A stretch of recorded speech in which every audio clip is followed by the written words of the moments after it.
नाम में भी तरफ से आप सबको जय मसीह की। मैं सबसे पहले परमेश्वर को, उसके बाद इस चर्च के पास्टर शिवशन को और पीआईपी की लीडर श्रुति जी को बहुत बहुत धन्यवाद देता हूँ। उन्होंने मुझे यहाँ पे खड़े होने का मौका दिया। मैं इस योग्य तो नहीं हूँ कि मैं यहाँ पे खड़ा हूँ और प्रचार करूँ, बट तब भी परमेश्वर की सहायता से मैं यहाँ पे खड़ा हूँ। आइए एक छोटी सी प्रार्थना करते हैं, फिर हम वचन में जाएंगे।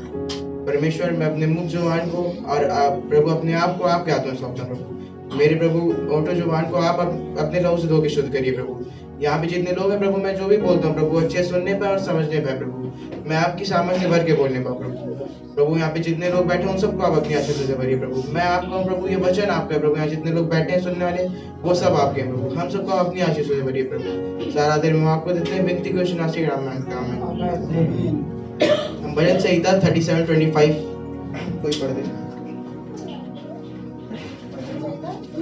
37:25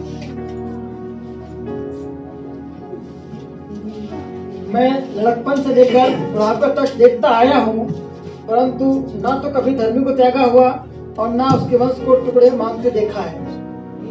यहाँ भी ऐसे लिखा है, दाऊद कहता है, मैंने अपने बचपन से लेकर लड़कपन से लेकर बुढ़ापे तक ना कभी किसी धर्मी जन को त्यागा हुआ और उसके बच्चों को टुकड़ा मांगते हुए देखा है। तो यहाँ पे कोई है ऐसा जो एक दूसरे को देख के बोल सके कि मैं त्यागा हुआ हूँ या मेरे बच्चे किसी से टुकड़ा मांगते हैं? यहाँ पे कोई है ऐसा जो ऐसा बोल सकता है? और अगर मैं यह विश्वास करता हूँ यहाँ पे कोई ऐसा है नहीं, और क्योंकि यहाँ पे सब जितने बैठे हैं सब धर्मी जन हैं। और जैसे हम एक उदाहरण से देख सकते हैं, यूसुफ को उसके भाइयों ने त्याग दिया था और उसको एक गहरे कुएं के अंदर डाल दिया था। पर हम देखते हैं भाइयों कि वो एक धर्मी जन था और प्रभु में विश्वास करता था, उनकी बातों का पालन करता था, वचन पढ़ता था। तो प्रभु ने अपना एक स्वर्गदूत वहां भेजा, उसको वहां से निकाला और एक बहुत ऊंचे पद पे बैठाया। और जिन लोगों ने उसे त्यागा था, उसके भाइयों ने, आने वाले समय में उन्होंने ही उससे खाना मांगा और उससे मांगा कि मुझे दे दो कुछ खाने को। तो हम इससे ये देखते हैं कि यूसुफ एक धर्मी जन था, तो उसको कभी ऐसा प्रभु ने महसूस नहीं होने दिया कि वो त्यागा हुआ है या कभी उसको किसी ने छोड़ दिया। और एक उदाहरण और है, जैसा मास्टर अंकल ने भी आज बताया था कि जो सारपत में जो एक विधवा रहती थी, उससे एक प्रभु का दास जाता है और रोटी मांगता है। उसके घर में खुद मतलब एक ही रोटी सब था, पर उसने तुरंत गई और उनके लिए रोटी बनाई और उनको दिया। तो वो एक धर्मी जन थी और उसने प्रभु के दास को एक मतलब पूरा खिलाया खाना, बल्कि उसके पास खुद खाने को नहीं था। तो प्रभु ने उसकी सहायता की और उसके घर में आज तक कभी मतलब कमी नहीं हुई कि उसके घर में ना आटे की कमी हुई ना तेल की। पूरा शहर और देश अकाल में था, बट वो हमेशा खाती थी और हमेशा अच्छे से रहती थी।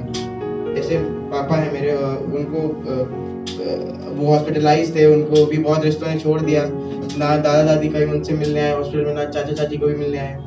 तो प्रभु ने मदद की और जितने भी कलीसिया के लोग हैं, अनीता आंटी है, वो मिलने अपना काम हम छोड़ के हमेशा आती थी वो मिलने।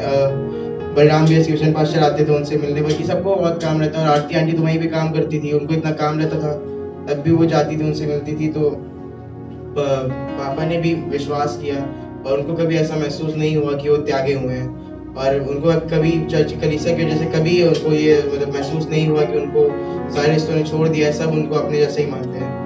तो धर्मी अगर किसी के जीवन में भी ऐसा है, तो उसको अपना जीवन चेक करने की जरूरत है कि वो धर्मी है और परमेश्वर में विश्वास करता है कि नहीं।